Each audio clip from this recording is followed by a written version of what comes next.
A group of teens is making an amateur film when their camera captures an explosion on a railroad. They discover tens of thousands of cubes falling from the sky, but don't realize they're part of something much bigger, something terrifying. Lillian, Ohio, winter 1979. For the first time in 784 days, the city's steel mill had an accident. A young woman, the mother of a teenage boy named Joe, died in the tragedy. On the day of the funeral, friends, co-workers, and neighbors came to the family's home to mourn her loss. The hardest hit was Joe, who clutched his late mother's pendant tightly, his only connection to her. Those around him worried about his future, knowing he didn't get along with his father, who was unlikely to take proper care of him. At one point, a mill worker named Luis came by the house. Seeing him at the doorstep, Joe's father, Deputy Sheriff Jack, lashed out, attacking Luis and blaming him for the accident. He beat him, arrested him, and took him to the station. 4 months later, summer break was approaching, and students were assigned to make a film. A boy named Charles took on the role of director for a zombie movie, determined to win the school film festival. He needed the help of friends, including Joe, Preston, Martin, and Carrie. They had already shot a few scenes, but Charles wasn't satisfied. Being seniors with driver's licenses and some spending money, they could make their film bigger and flashier. They had props, cars, and other resources, giving them a huge advantage over the younger students. The only way to compete was to craft a story that would make the audience fall in love with the film. Promising to think about the script, Joe returned home to find his father crying in the bathroom, still grieving his late wife. Trying not to appear weak in front of his son, he invited Joe to a cafe and gave him a ticket to a summer camp, a place where kids learn to grow up. Joe refused, knowing it would take 6 weeks and he wouldn't be able to help his friends with the movie. That evening, he sneaked out, secretly contacting Charles over the walkie-talkie. Together, they realized the film needed a romantic subplot, so Charles convinced Alice, the local beauty everyone at school had a crush on, to appear in their movie. That night, the 5 boys met and hid in the bushes until a car approached. Alice was driving her father's car, looking nervous when she spotted Joe among the boys. She realized he was the deputy's son and worried he might report her, since she didn't have a license. Joe reassured her, saying he was breaking rules too and wouldn't tell his father. Calmed, she agreed, and the friends headed toward a small train stop just outside town. Upon arriving, the teens set up lights and cameras while Joe works on Alice's makeup. As they chat, he realizes he's starting to develop feelings for her. The more he watches her, the more impressed he becomes. Alice is a natural actress. She nails her role, making the film far more engaging than Charles had imagined. During rehearsal, everyone is captivated by her performance and knows inviting her was the right call. A few minutes later, Charles notices a train approaching and realizes this is a once-in-a-lifetime shot. He quickly changes plans and orders the group to shoot a romantic scene immediately. With just a few seconds to prepare, they start filming against the backdrop of a passing freight train. Suddenly, Joe spots a pickup truck heading straight for the railroad crossing, and it drives onto the tracks. Moments later, the collision causes the train to derail and crash. The teens scatter in every direction,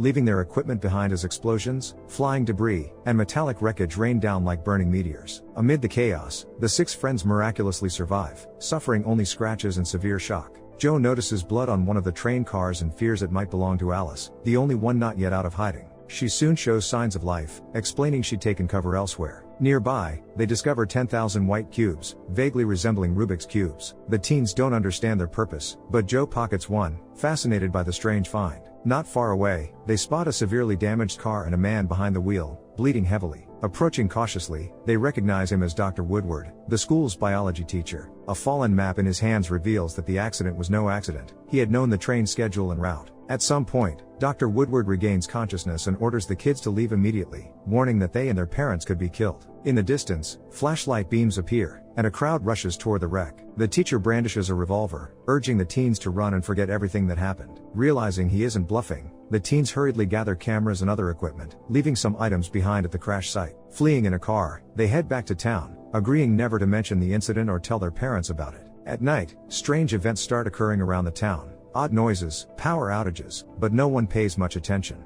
By morning, the entire town learns about a disaster, though all the details are classified by the US military. Deciding to turn their zombie film into a disaster movie, Charles and Joe plan to repair the camera and keep filming. They meet Donnie, a parts store clerk, and Charles asks him to fix the camera, while Joe calls Alice to convince her to continue acting in the film. Later, Joe goes to visit her in person, only to run into her father. Louis reacts angrily, chasing him away and forbidding his daughter from seeing the sheriff's deputy's son. Like any typical teenager, Alice rebels against her father's orders and agrees to act in the film. Sneaking out of her house, she takes part in several scenes on a hill near the site of yesterday's disaster. Watching from a distance, the teens notice the military carefully cleaning up and collecting mysterious cubes. The soldiers act methodically, ignoring the sheriff and his deputy, and refuse to explain the incident. Colonel Nalick, overseeing the operation, orders all the cubes gathered and removed from town immediately, without explaining why they're so dangerous. Jack realizes something strange is going on and tries to get more information, but the colonel is extremely uncooperative. The deputy hopes to get the sheriff's support, but the older man refuses to get involved with the military. That evening, Jack stops at a gas station, where something mysterious occurs. First, he sees a pack of dogs fleeing the town. Then, strange noises erupt nearby. As the sheriff looks around, he encounters something terrifying that attacks and drags him off into the unknown. A gas station worker sees the sheriff's damaged car but doesn't have time to report it before the mysterious creature attacks him as well. The next morning, the teens continue filming their zombie movie. Joe applies makeup to Alice, and she rehearses an attack scene. It comes off as so cute and almost romantic that Joe finds himself falling for her. Meanwhile, his father grows worried. Both the sheriff and the gas station worker have vanished without a trace. The town is practically in ruins, but that's not the worst part. There are dozens of similar incidents all over town. Dogs have run away, people are disappearing, and Jack is the only one who might make sense of the strange events. Another oddity emerges. Car engines are being stolen, and only the military knows the truth, that a monster escaped from a train during the crash. Adding to the mystery, the number of military personnel in town continues to rise. Jack and his friends gather at the deputy's house to discuss the strange happenings. They try to figure out what's going on, but the citywide power outages become another problem. An electrician comes to investigate and discovers that wires have been stolen, causing the blackout. As he attempts to fix the issue, he notices pieces of metal floating through the air like feathers. Climbing higher to get a better look, he makes a noise that attracts the monster. Moments later, the unknown creature attacks him, dragging him into the darkness. In the morning, the townspeople hold an urgent meeting to figure out what to do. Jack tries to calm the growing panic, as many suspect these events are Russian terrorist attacks. The sheriff's deputy, however, senses something far stranger is happening, something only the military knows the full truth about. By chance, he learns from an elderly local that the soldiers communicate over familiar radio frequencies. The police begin eavesdropping on Colonel Nalick and his team's conversations. Soon, Jack runs into Alice's father at the station, who sternly forbids their children from interacting. Some time later, it becomes clear that dogs are being spotted in other towns and states. Looking at a map, it appears the animals aren't running towards something, they're fleeing from something in their own city. People continue to disappear, and panic spreads, prompting Jack to decide he must confront the colonel immediately. Meanwhile, Joe invites Alice over, where she admires a replica of a train car and openly shows her fondness for him. Charles interrupts the romantic moment, reminding them of the film shoot and suggesting Joe take on the role of a soldier. The teens decide to film near the doctor's house, which is currently under search, so that other soldiers can be seen in the background. Jack shows up and forbids his son from seeing Alice, taking the only camera with him. Later, he meets with Colonel Nalick, hinting that he knows more than he lets on but demanding the truth. Exposed, Nalick agrees to meet the sheriff's deputy at the city airfield that night, away from prying eyes. Joe ignores the order not to see Alice and insists on filming. After arguing with his father, he runs to his mother's grave at the cemetery. There, he notices something strange and terrifying happening in a nearby hangar. Meanwhile, Jack heads to meet Nalick, only to fall into a trap. At the airfield, a squad of military police immediately arrests and isolates him. At the same time, Nalick interrogates the surviving Woodward, demanding the monster's location. Woodward refuses, claiming the monster exists within his own mind and has been controlling him all along. Realizing the biologist is now a liability, the colonel kills him with a lethal injection. That night, Alice disobeys her father and sneaks into Joe's room through a window. While they talk, his childhood home videos accidentally play on a projector. Seeing him happy with his mother, Alice can't hold back tears. She bitterly recalls that her father was heavily drunk that day. Joe's mother went to work in his place and became the victim of the accident. Knowing he should have been there, Louis has since drowned himself in alcohol, blaming himself for the tragedy. Their conversation is soon interrupted by a cube, which begins vibrating unnaturally, smashes through the wall, and shoots off at breakneck speed toward the water tower. When Alice returns home, she argues with her father about being at Joe's. Refusing to continue the confrontation, she rides off on her bike. Her father chases her, asking for forgiveness, but crashes. Alice tries to help him, only to be snatched by the mysterious creature. Louis sees this reflected in a broken mirror and hears his daughter scream but is powerless to stop it. Meanwhile, the military sets the fields on fire and, using the blaze as a pretext, begins an urgent evacuation of the town the following morning.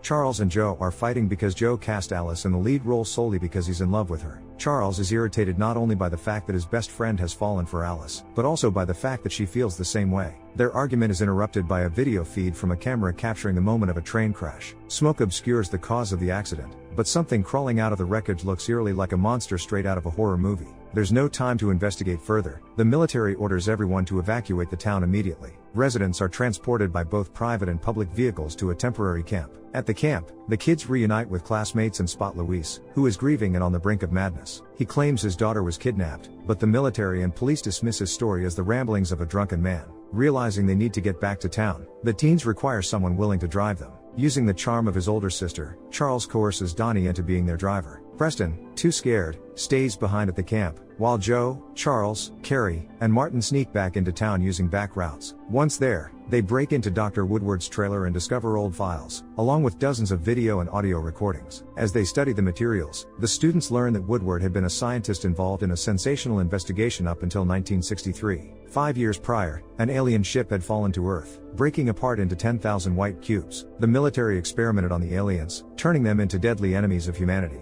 The sole surviving alien established a telepathic link with Woodward, using him in an attempt to escape the planet. Meanwhile, Jack decides to escape a secret military base. Using cunning, he requests to go to the restroom and attacks a guard. Disguised in a soldier's uniform, he sets off an explosion as a diversion. Heading toward the displaced person's camp, he misses seeing his son in a car but finds Preston. Learning that the teens have gone after Alice, Jack takes Luis and forces him to join the mission to save their children. After reviewing all the materials, Joe realizes the alien prefers living underground and recalls a strange hangar near the cemetery. Understanding where Alice might be, he and his friends set off, but they are intercepted by a military unit led by a colonel. The kids are arrested and locked in a secure bus compartment, which is then driven toward the base. On the way, the alien attacks the bus, causing significant damage. The soldiers panic, but Nalek orders the use of tracking weapons to let the creature escape so they can follow and kill it. The GPS darts fail, the alien is too aggressive. It flips the bus and climbs inside, intent on killing everyone, including the colonel. Fortunately, Joe breaks a window, allowing him and his friends to escape.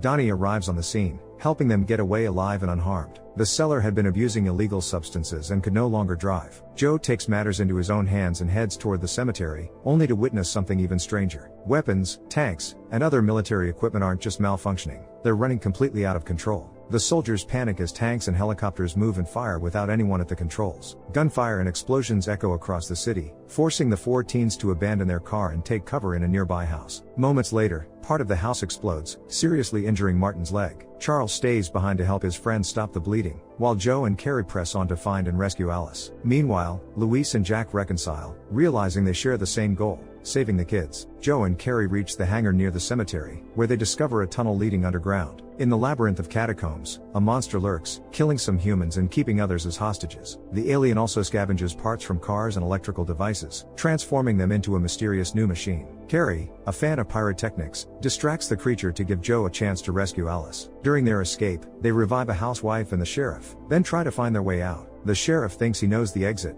but he's wrong, and becomes the alien's next victim. The housewife dies shortly after, leaving the kids trapped. Alice and Carrie are terrified, realizing they might be killed, but Joe remains determined. When the alien grabs him, Joe responds with empathy and respect. He convinces the monster not to harm them, explaining that they mean no ill will and, in some way, understand its aggression toward humans. Some time later, Carrie, Alice, and Joe emerge to witness an extraordinary sight. The alien activates a device beneath the water tower. It acts like a magnet, pulling in all metal objects, cars, military trucks, and even the white cubes. Joe holds onto a locket with his mother's photo but chooses to let go of the past. The locket becomes the final piece, and the collected metal forms the alien's ship. Soldiers and survivors watch as the alien vessel departs Earth. Luis and Jack find their children safe and unharmed, while Joe and Alice hold hands, realizing their feelings for each other are stronger than any parental restrictions. Which is more valuable to our civilization, preserving peace and order by steering clear of the unknown, or risking it all for one bold step toward understanding the world, even if it could be our last? Share your thoughts in the comments down below, give this video a like, and don't forget to subscribe. See you in the next one.